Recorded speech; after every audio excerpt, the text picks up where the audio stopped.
Sa Antipolo, ang pagsalpok ng isang humaharurot na kotse sa isang nakaparadang dump truck pati isang motorsiklo. Sugatan po ang driver ng kotse at mga sakay ng motorsiklo. Balitang hatid ni EJ Gomez.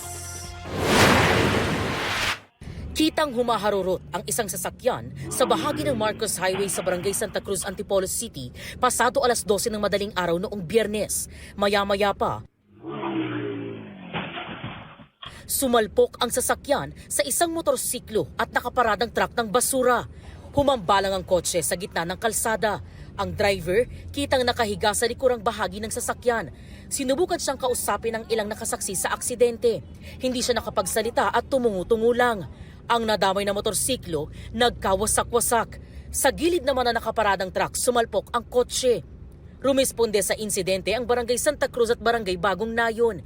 Pinagtulungang ilabas ng sasakyan ang 30 anyos na driver. Nakita po namin na tatlong tao na yung isa nasa kotse, yung dalawa na mag-asawa nasa kalsada na. Tapos yung motorist total wreck na.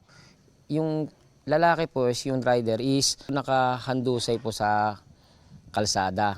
Yung paa niya medyo nagkaroon ng damage o nagkaroon siya ng possible fracture. Sa investigasyon ng Antipolo Police, isang modified racing car ang sangkot sa aksidente. Ang truck sa gilid ng kalsada, nangongolekta raw ng basura nang mangyari ang aksidente. Tapos noong nandun na sa bandang pinagparadahan ng garbage truck, yung kotse is nawalan po siya ng control. Yun ang dahilan ng pagbangga niya sa doon sa motorsiklo at pati na din po sa garbage truck. Ayon sa 43 anyos na rider, pauwi na raw sana sila ng asawa niyang sinundo niya sa trabaho.